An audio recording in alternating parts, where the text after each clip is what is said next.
The first time I read Return to the Place I Never Left, it really stood out to me as a book that approaches what is a deeply painful subject in a very unique way. It's written in verse, and so it looks like poetry on the page. It has very little punctuation, and so it reads like a stream of consciousness. And when you read this book, you really get to understand the mind, the thought process of Tobias Schiff.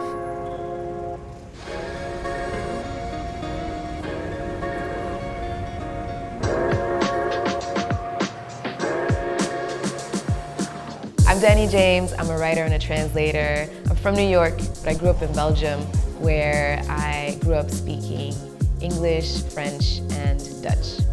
The fact that I speak multiple languages was a strong driver in me wanting to bring this book to an English-speaking audience. It was originally written in Flemish, and so it's limited to a few small countries in the world that speak the language.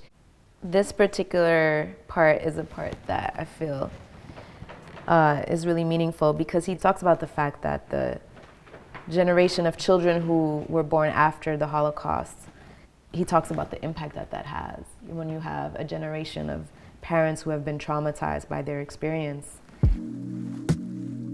My grandparents on my mother's side of the family were Holocaust survivors. And here are a few photos of them. One, I just really love this picture. This is the era where, you know, people used to take all those street pictures, you know, the old school pictures back in the day. Memoirs, and specifically survival memoirs, they help educate, they help document the experiences in a way that we don't always learn in history books. Thank you very much for showing up tonight. Very, very grateful that you're all here. I'm going to talk about my journey to the book and a little bit about Tobias Schiff, the original author. He spent years in places filled with terror, abuse, and murder, and in places where you create memories that don't ever leave you. Going back is a form of liberation. I return to a place I've lived. The word lived can't be used to describe my time there. Poetry has a deep concern for formatting and the way its layout looks on the page. I created vignettes where initially there were run-on chapters, all to help amplify the essence and the meaning of the text. So what the author is trying to represent here is all the children who died. I wanted to add a visual representation of this. And so I thought, how could this land in both a visual way in addition to reading the text? And so there's this repetition of another child plus another child. The most challenging aspect of translating this book was having to be steeped in the subject matter continuously over a long period of time. I had to constantly reread and reread and reread.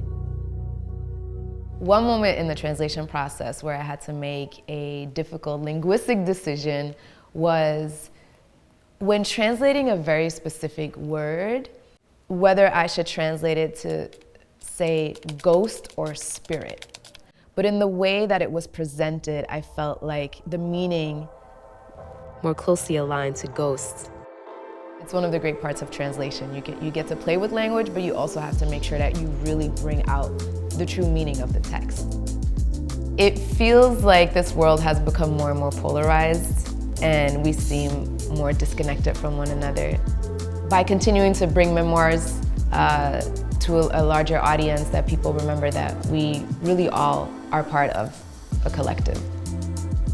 I hope people walk away from reading this book with an understanding of the danger of letting harmful and hateful language go unchecked, and also to lead with empathy and remember that everybody has an individual story, and it's important to get to know that story.